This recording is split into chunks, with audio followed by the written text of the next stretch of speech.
in studio with Dr. Leonard Thompson III and our guest this evening, Chief Robert Logan of San Diego Fire Department, newly confirmed and installed. We always like to remind you that the Voice and Viewpoint is San Diego's oldest and only African American publication. We're in 89 zip codes, 17 cities and unincorporated areas, as well as 39 communities in the county. We're now online. You may download our app in the Google or Apple store at no cost and get the paper free online. We have distribution to churches, to rehab facilities, to senior facilities, to libraries. And that's in addition to single copy sales, newsstands like 7-Eleven and stands near wherever you might shop. So we invite you to remember that the slogan we have for our paper is that a people without a voice cannot be heard. This evening, you may join us at godradio.1 if you want to come in, godradio1.com if you want to come in on a computer, because we are streaming live here, or you may call in at 858-251-6111. We welcome your comments, your questions, and the opportunity to have this interaction. So, Dr. Thompson, before we go to our guests. Well, Dr. Warren, as you can imagine, it is a beautiful day in the neighborhood because we have some beautiful people with us doing some beautiful things, and I am excited about what is taking place in our community and around our community. So much is going on, and we have a lot to deal with as we go forth in the community, but more than anything else, when you see progress that gives a thumbs up, we have to come in and be able to say that we are yet very, very pleased. So I'm going to step back with there and pitch it back over to you. Yes, and we are pleased. Chief Logan, this is an exciting time for San Diego. I think more so than your appointment is the excitement that your attitude brings to the job. You bring a youthfulness to it. Many of us have great hopes and expectations. The fire department has not been what it should be in terms of recruitment and retention of African American men and women. I know in the 40-some years I've had the Voice and Viewpoint has never done any recruitment or outreach with us. And yet we know that fire departments in other cities are kind of like sacred cows. Mm-hmm. And that's why I guess some 400, almost 400, were among the first responders at 9/11 in New York, because there were brothers and uncles and aunts and all those kind of family people involved. And so we're excited here. We're moving into fire season. We got fires going today. There's a lot to it. And we just wanted to first, I think, start off by letting you, share some of your excitement or expectations in terms of being there, because it's important that people hear from you as much as possible. We're gonna make sure they don't beat up on you or take advantage of you. We're gonna stand in the gap for you. So appreciate it. You're not responsible for every little fire. You didn't tell them to buy them fireworks and light them up illegally and burn the garage down and everything. Those are not your problems. They're gonna be mad because you fried turkeys. Yeah, you messed up the broiler. You didn't tell them that they didn't know how to cook, and they didn't follow the instructions with the grease and all. So we know it's a whole bunch of stuff. So we just want to give you a chance to say some things, because it's important. This will not be your last visit with us unless you chose to Absolutely do so. Not. So please. You want me to start off a little bit about myself? Yeah, about I think it's important. I know they've heard, but give us a little more about you, and then, how you see the mission that you have right now in terms of the department. Like, what's your strength in terms of numbers? How are you impacted with the budget coming up? Okay. And, equipment. I know that we have efforts with some new fire stations out there. We do. One in particular has got some controversy going with it. And people want something else. So those are issues. So we just open it up for you. Okay, a little bit about myself. Yes. Well, I was born and raised in Southeast San Diego. Okay. Went to John F. Kennedy Elementary, right there in the hood. Okay. I grew up 3 places, 47th and Logan, Ozark, and then landed. My last place was Trinidad Way, so not far, blocks from each location, and I can say without a doubt that even though the area is challenging, it was the best upbringing that I could have possibly experienced, and the experiences that I experienced there has prepared me for this position. Okay. So, I'm going to ask the question Sure. because there's some icons from Kennedy, like Miss Dean. Did you ever have a Oh, run-in yeah. with Miss Dean? I don't know if I had a run-in with Miss Dean. Mr. Kane, I had some run-ins with. Okay, okay. When I went to school, you can get paddled. Yeah, yeah. So there was a few times I was in his office with that big wooden paddle. Yeah, I will say that. yeah. We always laugh. My wife went to Kennedy. Her brother went to Kennedy. So Kennedy, before it became Porter, was known for being the school. And I spent 13 years at Knox. Okay, so right down the street. Yes, We're his rivals. Yeah. So and Bay Vista separated too. Yes, it did. Depending on if you was on the front side or the back side. Yes, it did. Let me ask you this question. Background on yourself. You grew up in the community. Did you always think about being a firefighter? I was truly that kid that was in the window watching a fire engine go by. Okay. That is a real story. I was fascinated by fire engines, fire trucks. There's a difference between the two. But if I heard those lights and sirens, if I heard the sirens and saw the lights, I would sprint to the window and just be in awe. Okay, so now he's gonna have to educate because he said there's a difference between the engine and the truck. Yeah. Help me with that one. Yeah, everybody, people pick either they call everything a fire truck or everything a fire engine. So the difference is a fire engine has holes on it to actually put out a fire. It has a big tank in the center that you can't see that supplies the hose to put out a fire. A fire truck has a big ladder on the top, and it's basically a rolling toolbox. Okay. It has nothing but tools and equipment to put in work, but it doesn't have any water. Cannot put out a fire. And I think it's important to point something out because a lot of people, when there's a 911 call, they see a fire engine, I guess, come before the ambulance comes. And a lot of us thought that the ambulance should have come first, but the paramedics are really on the fire engine or the fire truck. Well, that is by design. So fire stations are placed throughout the community based on response time. So we actually build fire stations based on response times. Okay. And I'm sure we're going to get to that Home Avenue station here shortly. Right. So when you have an emergency, time is everything. So if fire stations are strategically placed based on response times, we're going to get to you quickly, Okay. right?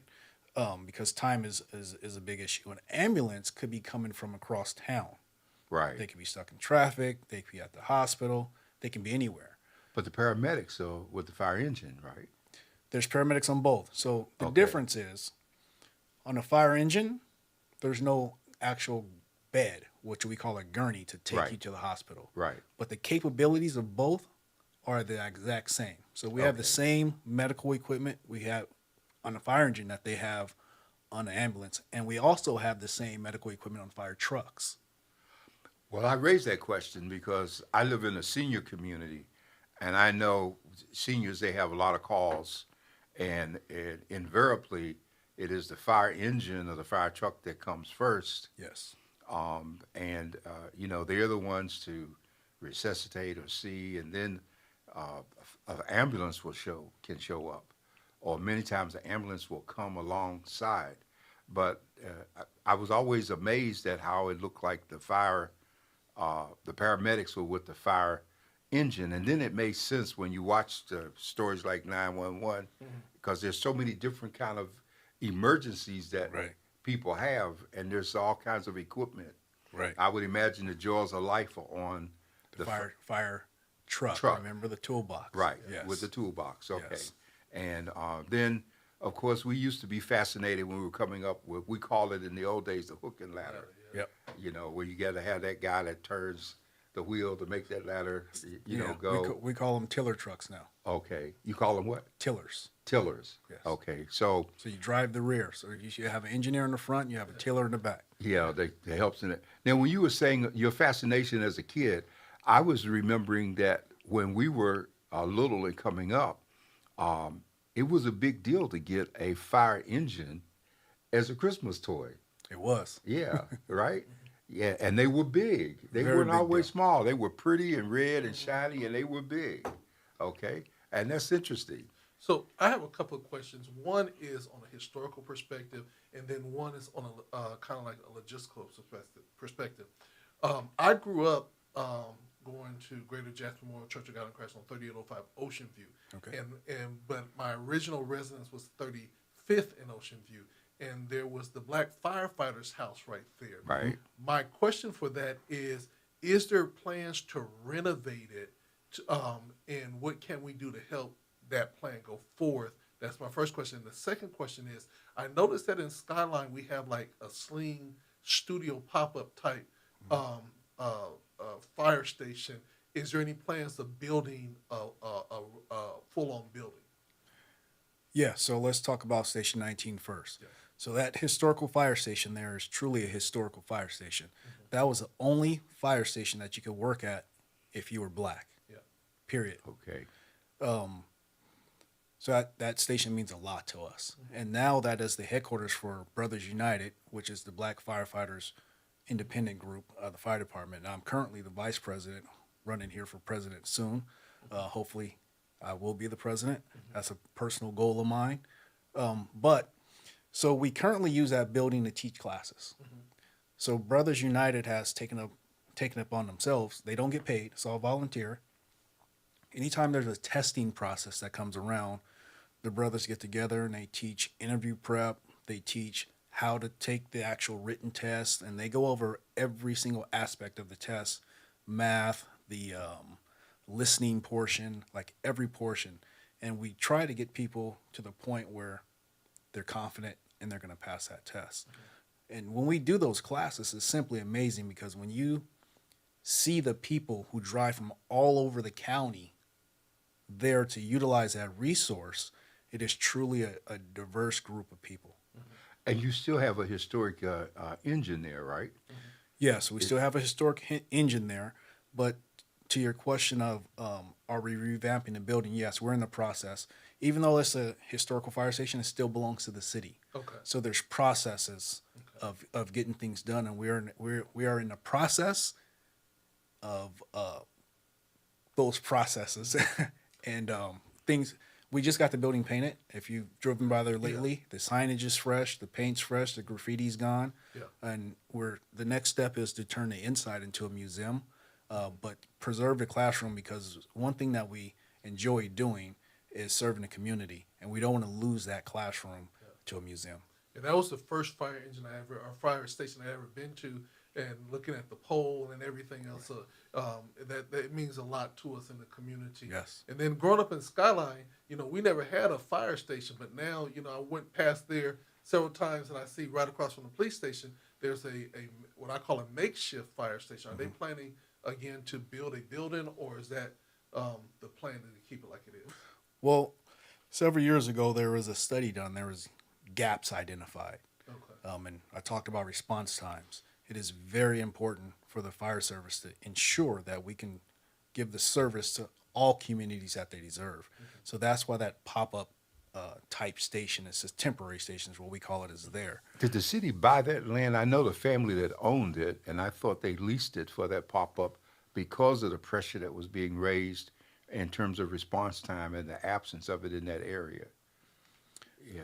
I'm not sure if they leased it or bought it, but I know that the permanent station, you remember where the car wash used to be? The permanent station is going to go right there. The planning the plans are in motion. The whole process is in motion. There will be a station there. And if you want to have an idea what that station looks like, there's a brand new station 52 on the backside of UCSD. I believe we're gonna have the ribbon cutting on August 23rd. Okay. If you see that station, it's a beautiful station. There will be a station that's equivalent to that or better going in the Skyline area. So once that station is built, Great. the community will be extremely proud, and it's going to be a nice piece and well needed in the community. If we can go forward in terms of what your personnel needs are now, the impact of the recent budget, I'm curious in terms of the demographics of the people that you have there, especially the African Americans, both women and men. And I've seen very few women in San Diego. Uh, are they there, or I just haven't seen them, or are they just administrative, or what's that? Let's start with the budget. So yes, we are impacted. I mean, I don't think it's a secret that we have some budget issues. Right. However, we've been able to navigate around those budget issues without affecting our service to the communities. And that's always going to be our goal. Good. Not only is it my goal, it's my boss's goal, Eric Dargan, it's the mayor's goal. So we're all in alignment on what we're expecting and how we want to serve the communities of San Diego. So yes, we are impacted, and I don't think it's a secret that there's going to be a tax initiative on the ballot. I will say the money is well needed. So Okay. I don't want to go on a campaign, but No. the money is well needed. So I would encourage people to take a serious look at that, do their homework, do their research, and vote yes. That it's not a hoax. We need the money. One of the things that I've been really working and encouraging the city is about how we get the information out when tests are taking place, or how we communicate with the people of color to get connected. I think that sometimes you all are able to offer the classes, but not so many people know it or know the process. How can we support getting the word out and getting the information out to our young people?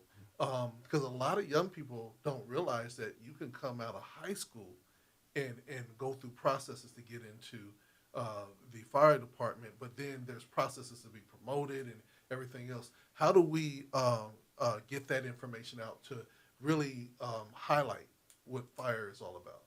So let's talk about the minimum requirements first. So the minimum requirements to be a firefighter are 18 years of age, high school diploma or GED, valid driver's license. The big one is a EMT certification, and we'll talk about that more here in a second, and no felony convictions. Okay. That's the minimum. Having more obviously makes you a more valuable candidate. Now, as far as But wait a minute, before you say, so all firefighters have EMTs? yes, and Wow. so the engines we talked about, all of our engines have paramedics on them. And if you look on the side, it's going to say towards the right side on the rear, I think on both sides, but it says paramedic. So all of our engines are paramedic. So everyone on a fire engine or fire truck is a minimum of an EMT, and there's minimum one paramedic on each apparatus. However, some days there's more than one paramedic, but there's one designated paramedic. Okay. Now, as far as getting information out, my team does an incredible job of advertising. So I'm currently in charge of our recruitment division. We use all the social media platforms. We visit all the schools. We have great relationships with K through 12, with high schools, a tremendous relationship with San Diego State and their athletic teams. We go up there and present to them all the time. But we use all those platforms on top of, if someone's interested, they can call the city and they can put in an interest card, or they can go down and put in an interest card. And once the application period opens, they'll get notified that it's open. But to answer your question, how you can help us, force multipliers are always good, right? Your show is extremely popular, so the more people we can reach, the better. But what I would like to do is, when I know that the process is going to open, we start early, because that EMT certification is key. You cannot apply without that. We just started the first pre-apprenticeship EMT program in Southeast San Diego at ECC. It's the first one in San Diego County. Wow. That was developed because as I went out with my recruitment team, and I'm passionate about helping people become firefighters, because I know what it's done for my life, and I know what it can do for others. So that it's a big deal to me. So as I would go out with my recruitment team, I would talk to people, and then they were extremely interested, and then they're not. So there was barriers. So I started to question what those barriers were. Some of the popular ones for women is I have a kid and I don't have any childcare. Others were transportation. Others were time. Like I work during the day, I can't get to Miramar College or any other facility. It's too far. I won't get there in time for class. And they just went on and on and on. So 2 years it took us to create this course and get it to San Diego County. So the course started in July 8th. We're having it at night, Mondays and Wednesday nights. So if you're working during the day, shouldn't have a problem, go to school at night. If you have a child, we're paying for childcare.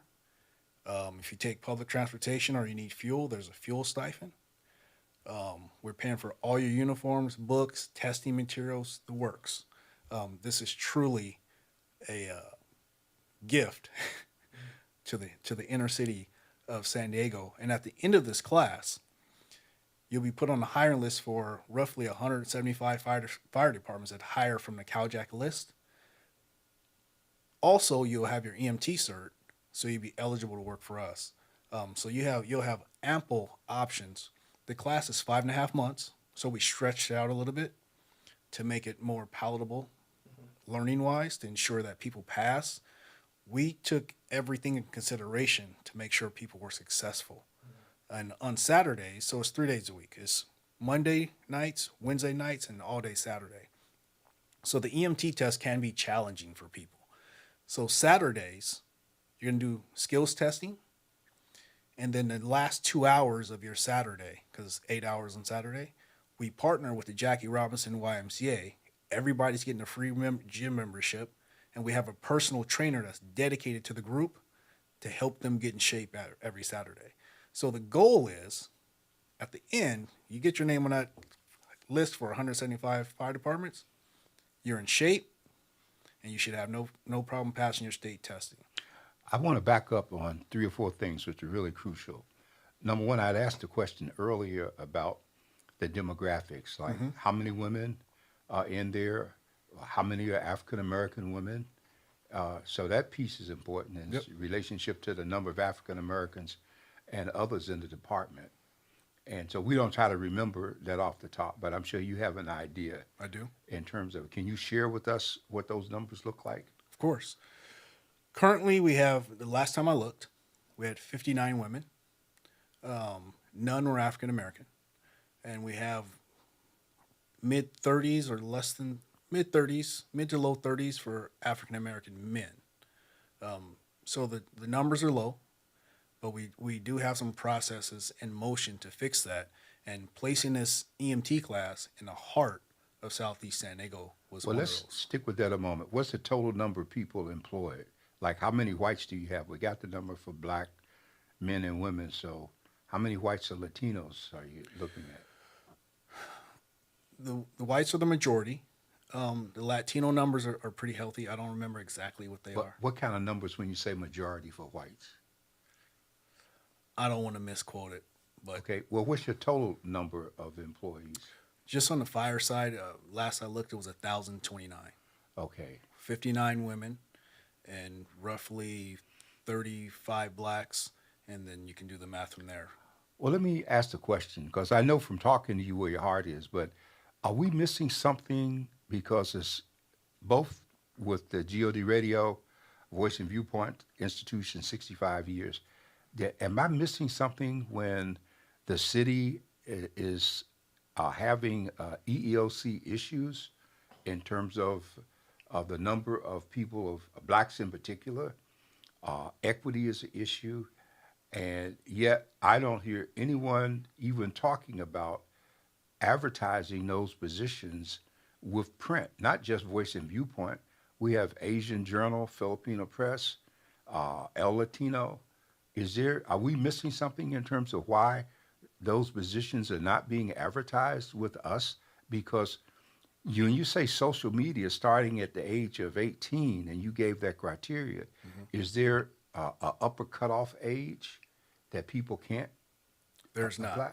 There isn't. There's not. Okay, so someone made a decision then that everything is in social media in high school, or I'm just trying to understand because legally there is an obligation, especially as a public entity, there's an obligation to ensure outreach and access. And it does not allow that legal obligation, it's under California statute as well, does not allow people to minimize. That's how we got into the problems that we've had in San Diego over the years. We had problems getting police officers. Um, we've had problems with highway patrol and sheriff's department, and we have all of these entities that seem to want to bypass outreach in terms of recruitment with ethnic community outlets such as ours. And I just need to understand if we've missed something or, because we're online as well in every way. So can you help me understand why that might have been? Sure. Currently, there's no budget for it. There's no budget for print that I know of this magnitude. Like, I'm assuming you're talking about Voice and Viewpoint newspaper. But pause there. See, that's the problem, what you just said, print. Because we're not just print. And all of our publications are both print and digital, number one. And number two, when people tell me there's no budget for something, I always like to use the example of if a person dies abruptly, when they go to the funeral home, they can say there's no budget, but the mortician says somebody got to pay.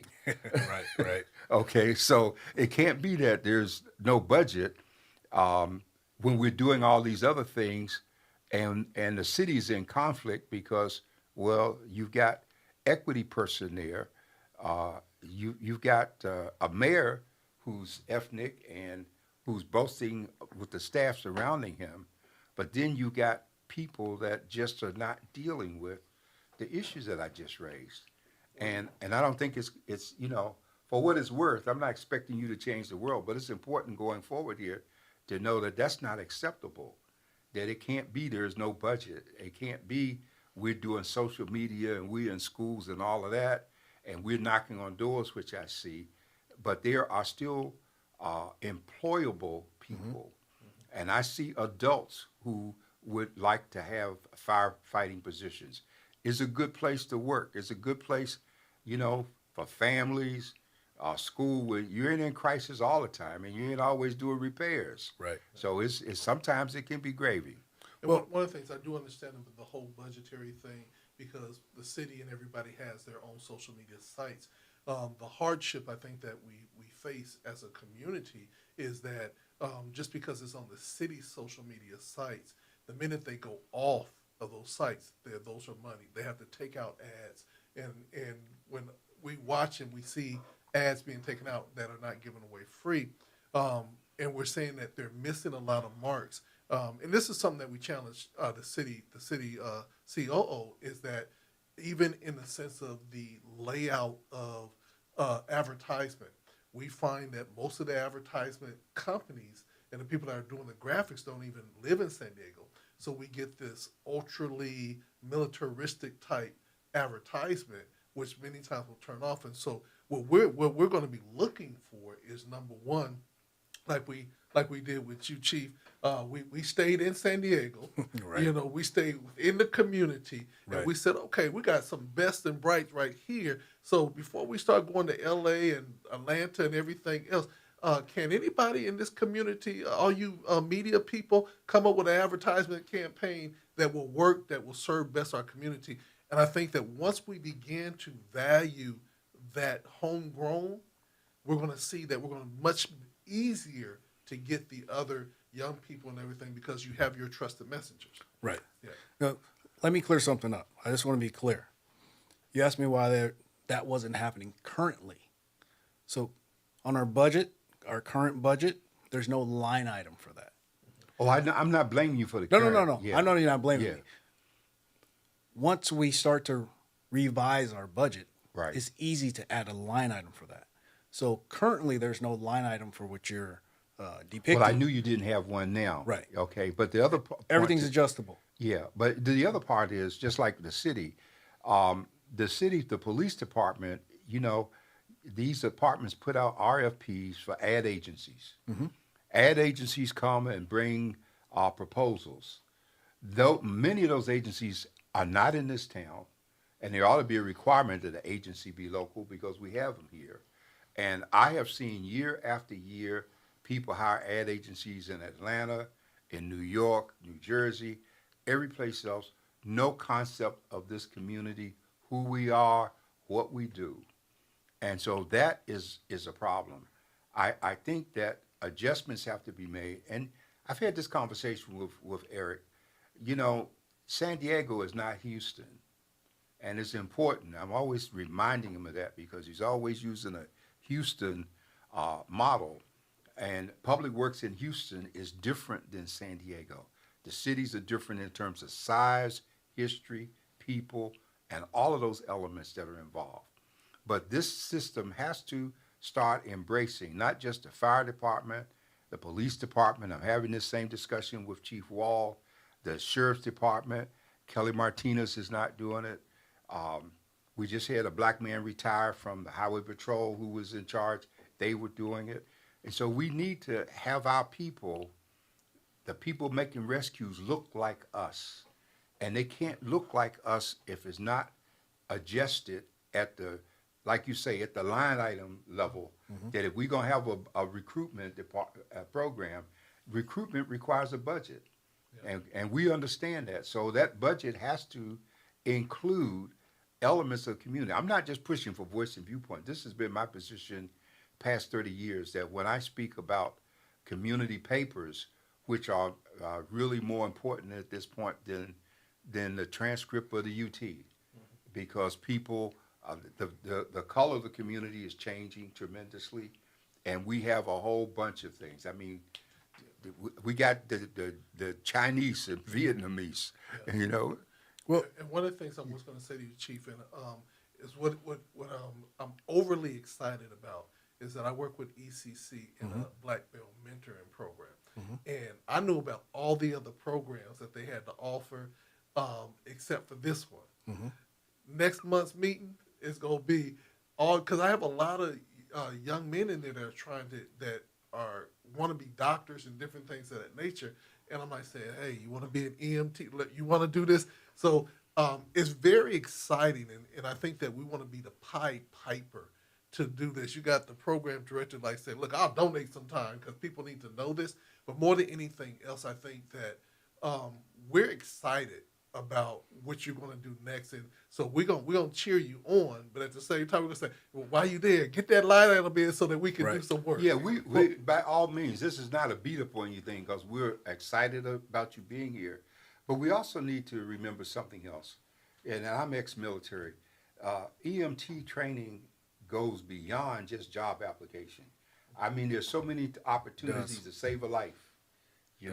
Whether you're the one that happened to be at a traffic accident or the person on a plane. You travel through the airports and you see the defibrillator machines. 99% of us have no idea what to do with one if we have to pull it off the wall. We be reading like, yeah, put the it person's here. dying while you're trying to figure out, well, what do we do here? Is it charged up or what we do, Well, So we, in a friendly way, we want to get this to be a priority because these are the people. I don't like running all these obituaries that I don't have to run. I don't want to be running young or old obituaries when it was someone that we could have saved. And we have come a long ways because I remember when the people who had the contract some 20 years ago for the emergency, the ambulance services were doing experiments in Southeast in terms of a synthetic blood transfusion for people without anybody's knowledge or permission. They were using people as guinea pigs while they were trying to decide they're going to live or die, So we feel more comfortable seeing somebody that looks like us doing it, but at the same time, with the size of the fire department, we know that some of the good old boys, the last thing in the world they want to see is anybody that come in that doesn't look like them. They That's- think that all ice cream should be vanilla, and we want some chocolate and Rocky Road mixed in. Well, let's go back to the current administration. So under, I think we can all agree that under Mayor Gloria's administration, that diversity has definitely been a priority. Yeah. I think we can all agree that, right? Oh yeah, we can. Right. And I had my meeting. I have a weekly meeting with Mr. Dargan. He is not only the right words. I spoke with him today, and we exchanged some ideas. He's not opposed to anything you just said, No, and Tom- he has some very creative Yeah. ideas of getting things done. I think a lot of what you talked about, people expect to see immediate change, and it takes a little time, but we're heading in the right direction. Well, most of us ain't got a little time, number one, okay? Because we've been asked to wait for all deliberate speed since 1954. Todd is, his heart's in the right place. Unfortunately, some of the people in his administration, above and around you, they are not. And they are the problems, okay? And they've been getting a pass just because of his good nature and how, but I'm ready to pull the covers off some of this stuff. We're losing our equity officer in the city. Diversity, has been under the knife. And we have entities that don't have the support. EEOC hasn't done anything in 1,000 years. Every time they have to write a report, they hold it and hide it and doesn't come any place. And everybody's involved. Now, this was before your time, but, back in 1978, the city of San Diego, the police department in particular, was so bad that it was under a consent decree from the Department of Justice. We almost went there again when Zimmerman was chief, and we've had issues, okay? The fire department has basically had a pass, and it's because there's some of the people there like you that look like us. We know what you were trying to do. We know you had limitations and you didn't. So we're excited. We celebrate where you are. We're not expecting you to do it overnight, but at the same time, we're going to be watching and reminding the mayor, not just you. And I'm on Eric's case every chance I get because I want him to know that he's not in Houston.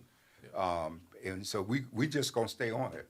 So I'm not going to put no pressure on you, but I'm sure going to put it upstairs. And I know that from talking to you that you're concerned because you come from the very hood where we don't see the services. When that 911 call comes, we know what people look like who come. And it makes a lot of difference to our parents and grandparents and different folks to see somebody who look like us responding. It gives us a sense that there's going to be some real care and concern. I understand. And that's important. So I hope we were kind and pleasant tonight. I know. Well, no, I got a couple other things. I know you're just in the position and you have been in for a month. Has it been a month yet? I officially take over on August 24th. Okay. So a lot of these big issues, this brother over here is dropping on me. I have no knowledge of. I know you don't. I'm just sharing information. We ain't dropping the boy. We just shared information. So with you being in the department for so long, Yes. and you understanding the history of the department, the ups, the downs, the good, the bad, and indifferent, if you were to say in your first 100 days, I'm not talking about administrative moves or anything like that, but in your first 100 days, what are some of the vision that you have? Because if you don't have any other vision than that ECC program, I'm excited, but I know that you have more plans. Yes. So could you just share with the public some of your plans, some of your forethoughts, some of the things that you're looking at down the road? Well, San Diego is the second largest city in California, 8th in the nation. We're going to start conducting ourselves as such. So the first thing I'm going to do is reconnect the fire department with the community. That's extremely important to me. In my mind, 2024, and we're having conversations on why is a fire engine getting there with the ambulance? Who's first? Is there a paramedic on each? Like that should be standard knowledge in my mind. A lot more community involvement. One of the things that I'm going to do is, I'm sure you heard of Coffee with the Cop. I'm going to do volunteer with the chief. Okay. So we're going to find some major volunteer opportunities, and I'll be there. And we're going to invite the public, not just the fire department, but we're going to invite the fire department and the public, and hopefully we get some pretty good sized turnouts and make a difference on whatever we choose to dedicate our time to for that time period. So that's extremely important to me. The other thing that I'm going to do is fire department education is extremely important in the fire service. And currently, when I took a lot of my classes, I drove to Orange County, I drove up to San Bernardino, I've been all over the place taking classes. I don't see that as the best method. And here in San Diego, we have everything: oceans, rivers, mountains, cliffs, the works. So we're going to start teaching the whole array of state fire marshal classes and make San Diego the training location for other fire departments. So if you have the opportunity to go to Bakersfield or San Diego, where are you going to go? I'm coming to San Diego. You can come to San Diego. Get some tacos and everything. Tacos and everything. So what that's going to do for us is it's going to help us create a lot of subject matter experts across the gamut in fire related classes.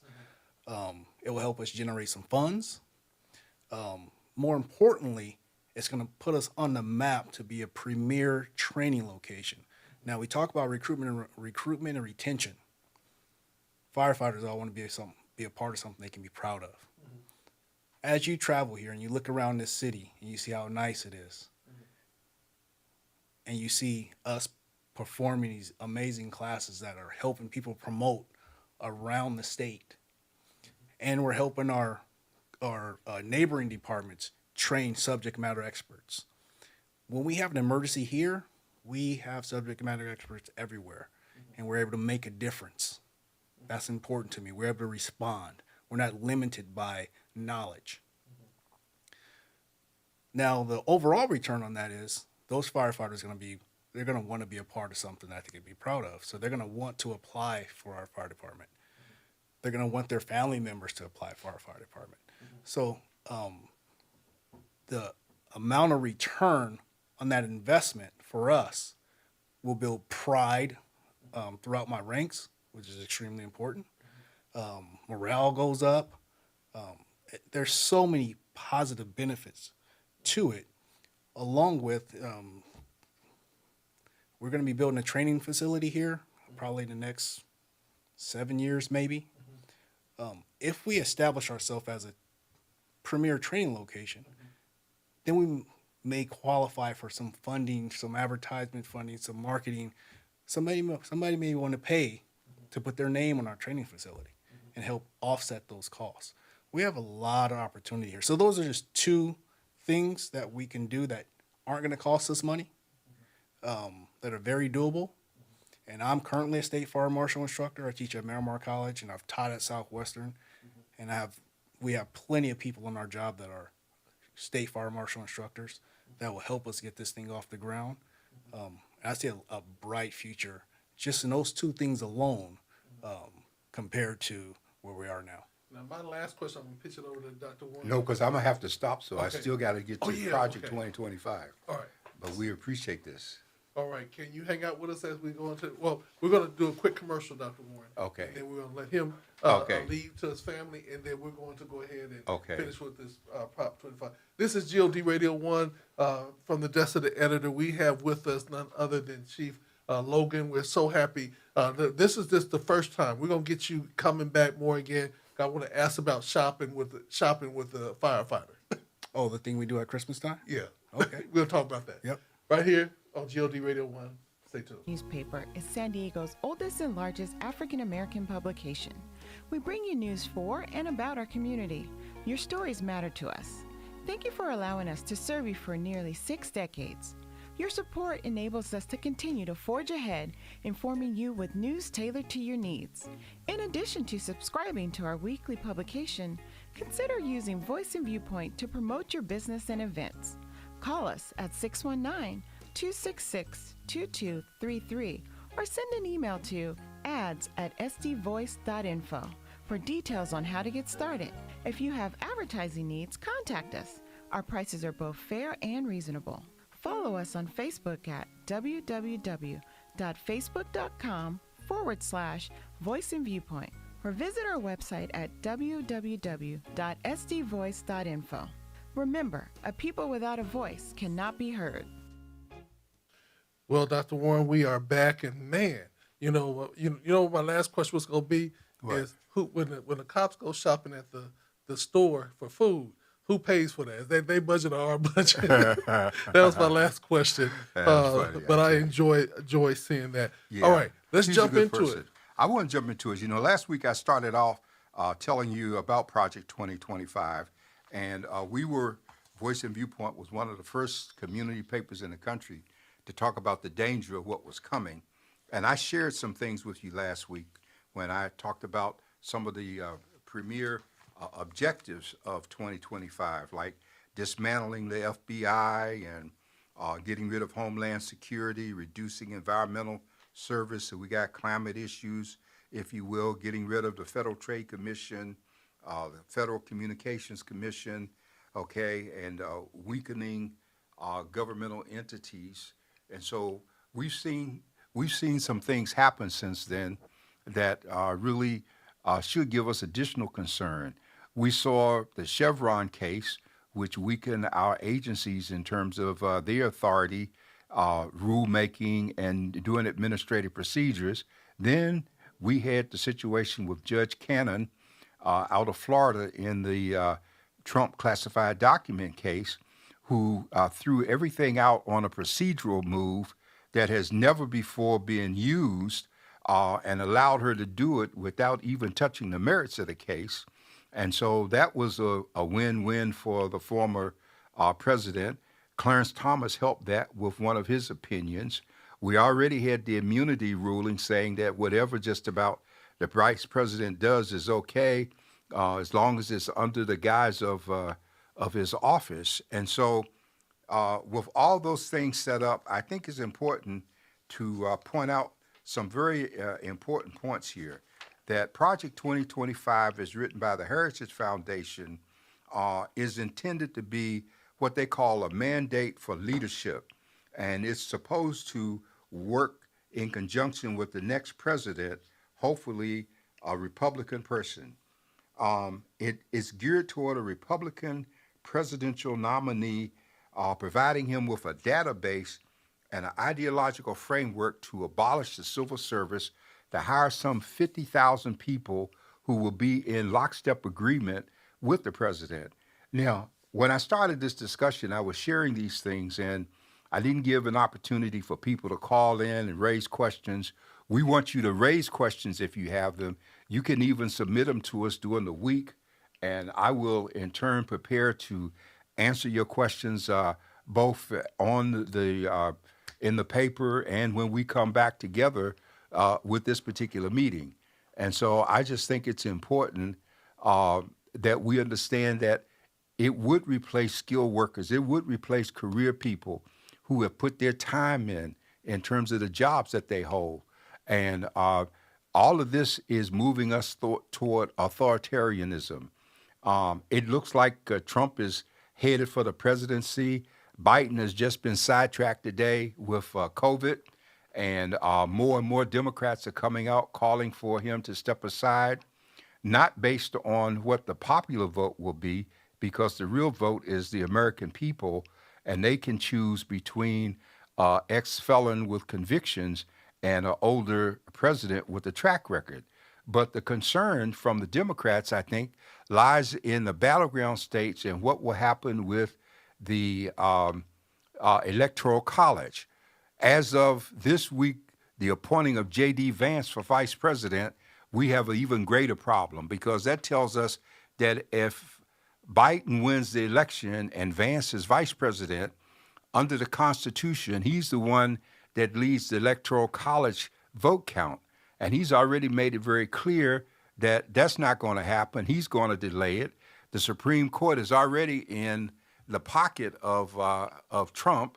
And so we're headed toward anarchy if we don't get out, folks, and vote and regain the leadership in the House of Representatives, which is critical. We're about to lose a senator in New Jersey with Mendez being convicted. If he resigns, the Democratic governor can appoint a replacement and maintain the balance. If he doesn't and the election takes place and the Republicans win, we have lost a seat. We are about to lose Adam Schiff here in California, who is running for senator, and he is now added himself to the list along with Scott Peters calling for the president to step down when Black America is supporting Joe Biden. And I intend to see Schiff on Friday when he's here in San Diego. I've shared my disappointment with Scott Peters. And I think that if we don't get involved, we have no excuse for what's coming. This cannot be a move where we're going to remove the president when under Article 25, there's already a provision for the vice president to step up if the president should become incapacitated. That's what's been happening every time the president's traveled.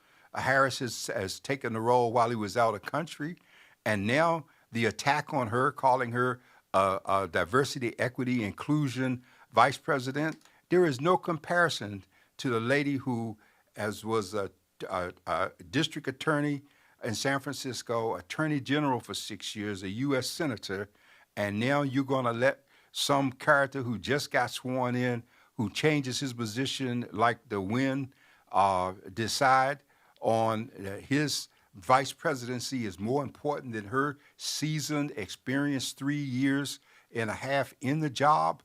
And it's all coming down to a matter of race.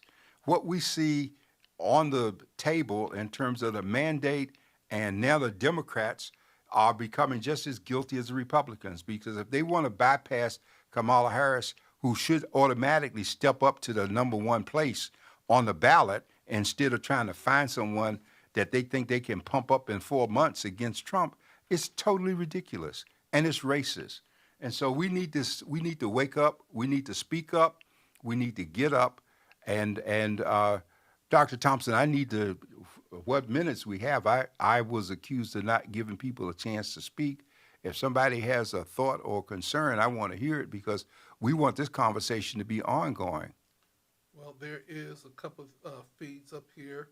Some Morgan Cat said, we were talking about that at work today. Most people think he will use it as fuel to give future reason to get rid of the DOJ, just based on the Secret Service already saw attempted assassination 62 minutes before he fired his shot. Well, this is true. I mean, there's no question that he's already said he's going to get rid of the Department of Justice. If he doesn't gut it, he's going to weaken it to the extent that it's not there anymore, because the head of the Department of Justice, the head of that department is appointed by the president, as are all department heads under the executive, which is under Article 2 of the Constitution. One person said, what's your take on the corporate media coverage of Biden lately? I think that corporate media has done a disservice to both the president and to its American audience. At every turn, there's nothing but focusing on the removal of President Biden, while Trump has virtually had a pass with all of the insanity that he's been verbalizing. You have more concern about Biden's age than Trump's 34 convictions. Well, the question I have is just simply this. If you want him to step down, who do you want to step up? Well, that's the issue. Nobody said anything. No, but that's where the racism comes in, because the ticket, like the Biden says, he and Harris have been elected and they have the delegates based on them running as a ticket. And so when that situation happens, especially with the 25th Amendment being in place, allowing her to step forward, the president should stay on the ticket through the convention. And if he has to step down, then she becomes president. She can initiate under the 25th Amendment. She can get 15 signatures and initiate declaring the president incapacitated and send notice to both the Speaker of the House and the President pro tem of the Senate. And when she takes the position as president, she has the authority to appoint her replacement as vice president. That's the issue. We don't want this black woman with all that authority. And for the Democrats who are supposed to be so liberal, they remind me of an expression that we had on the board at Howard in political science. It said a liberal is one whose interest is not at stake, and a person becomes conservative when they have something to conserve. And so this white Democratic element is racist when it comes to having this black woman with all that power. It's like Denzel Washington and Malcolm X when the cop said that's just too much power for any one person. So let me ask you this question. Do you think that since they have an age limit on when people can run for certain offices, do you think that they should have a cap when they have to retire? Well, you know what? No, we haven't done it so far. And if we want to do it, that's the discussion for way down the road. Right now, our biggest concern is making sure that the Biden, if he's the case, and it should be, that slate goes forward at the convention, number one, and that we get out the vote. Not only are we looking to vote for him, but we've got to make sure that we put Democrats in the House of Representatives, that we get a Democratic control of that House so that Hakeem Jeffries can be the Speaker when it comes time to do the transition of power in the Electoral College. Mm-hmm. Not a Mike Johnson or sitting there with J.D. Vance, two people who have sworn to do whatever the president asked for. Mike Pence didn't drink the Kool-Aid, and they wanted to hang him on January 6th. Mm-hmm. So this time, they already indicated that they're going to allow alternate delegates. That means that all of these false delegates, who many are under indictment, are at the convention right now as delegates. Mm-hmm. So, one of the things, Dr. Warren, I think that is very important is that, I don't mind them saying that maybe Biden needs to look and step down. The problem that I have is that you can't say that and then have no game plan for it. So I like your game plan. And your game plan is simply we have to move forward with the ticket that we have. And if we find that at the end of the day that he is unable to maintain his duties, there's a vice president that was voted on that was capable of handling the position. Understand that people have the fear of a black woman in power, but they're going to always fear anybody that don't look like them. The thing that I think that we have to look at is can we afford 4 more years of Donald Trump's dictatorship? Well, everybody knows that we can't. And J.D. Vance has already said he doesn't care about what happens in Ukraine. And Trump's made it clear that he doesn't support NATO. So we're headed toward a world war crisis with America left out there in isolation. They are both talking about raising tariffs on China when that's not going to affect the Chinese pocket. It's going to raise the price on what we pay here, which is totally ridiculous. And so we have a whole bunch of issues. This whole issue of article of the 25th Amendment was put in place in 1967 for such a time as this. I want to remind people that when Richard Nixon stepped down, we had a problem in terms of who was going to step up. And so what happened was Gerald Ford, and he served on the committee that I was working for at the time in the Congress when it happened. He became president, and Ford appointed Rockefeller as his vice. Mm-hmm. But these were white men making decisions. It was okay. And I can tell you, Gerald Ford was never the sharpest knife in the drawer, even when he was a congressman. He was a dud, because I sat through too many meetings with him. But that's okay. If you're white, you're right, and we can push you on upstairs. They complained when Obama became president that he didn't have experience. Well, what white person that has not served as the vice president has experience for the presidency? That's not the requirement. The age is the requirement, and the age element is met. Yeah, and I think that it's very important to listen to the rhetoric that is coming from the Republican Party, especially Donald Trump and his vice president selection, and know their history. Know their history. You have a person that's running for vice president that talked about basically he grew up poor and hillbilly this and all the other thing. So basically, he's going to say that he pulled himself up by his bootstrap. Everybody else needs to do that. All my Latino people need to pay attention. He has called y'all criminals. And he has said that you are over here because you're taking black jobs of the maids and the this and the that. And black people, he's saying to you that he wants to put you back as maids and sharecroppers and everything else. So y'all got to wake up and smell the coffee. There is a plan in effect. Project 25 is going to lead the way. And if we allow this person to get into position, then it is, I'll say, I'm not going to be mad about it. I'm just going to say, shame on you, America. What you get is what you get. Well, yeah, we will get it, and you know what? We got a whole bunch of black people lining up. It does not follow that because you're black, you're smart or honest or have any integrity, because they're lining up to support Trump and drink the Kool-Aid. And for Vance talking about a hillbilly with bootstraps, he didn't have any boots. All right, and so here's a man that at one time he swore he wouldn't, like Nikki Haley and others who talked about Trump, and yet they bend the knee and kiss the ring. There is no character in these people. And this is not the kind of leadership that America leads when we're in a world crisis. We have Putin courting the North Korea president. He's meeting with the Chinese. He's got ships in Cuba. He's buying arms from the Iranians. That certainly is an actual evil, as was once said by George Bush. And all of this is taking place while we have a Republican element here who's giving you a whole bunch of lies about life was better 4 years ago. You had to have been in a coma someplace for to believe that, because it wasn't better. And all of this concern about Biden's age, when you have an able, tested, proven, selected vice president. And like Biden said, he selected her because he knew she was capable.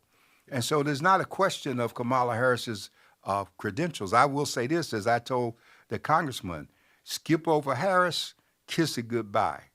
Black people are not going to line up and vote for someone in her place to give this country another false sense of victory when hypocrisy is the foundation upon which the actions are taken.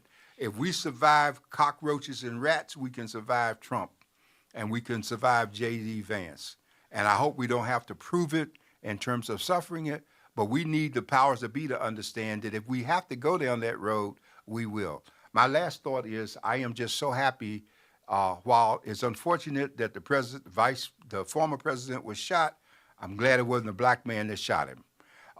And again, it's just proof of the insanity. They're talking about the violence, but everything that's come out of his mouth, blood in the streets if I don't win, the efforts on the January 6th, the noose for Pence, there's been nothing but violence. Charlottesville, violence and death and murder has been the threat from the Proud Boys and all of these people. So now the leader gets shot and everybody wants to get religion. It's nothing but mass hypocrisy. Let's vote, people. Let's change the makeup of the House and the Senate. When we do that, we can change what the Supreme Court is doing, because we can enact laws that overturn the bad decisions that they're making. Let's not waste our time trying to get numbers to change the number on the court. Let's just change the numbers in the House and Senate, and we'll have the votes to change it. Let's wake up to the vote. And I will be coming back next week with more discussion. And that's when I want to say this at the end. Some of you might say, why is he saying that I'm so glad he wasn't black? Well, my take is simply this. If he was black, then every black person in America would now be harassed, and hate would be even more. We'd have more and more hate crime. If he was Latino, but because he was, quote unquote, the all-American white guy, they don't know which way to go but look at themselves and see that this is that they created. And they said, that's all they can do. They can't come back on nobody else because they created it. Well, Dr. Thompson, as we close, let's remind people that tomorrow night at the Linda Vista Library from 6 to 8, we have another Stop the Hate town hall meeting. Mm-hmm. This one is going to put an emphasis on healing solutions for the hate. So we invite you to come out. If you are here, that's why we moved it to a different community, because we're trying to spread around locations so that nobody has an excuse for not participating. And we look forward to hopefully some of you joining us. This is from the desk of the editor with Dr. John Warren. You all have a blessed evening.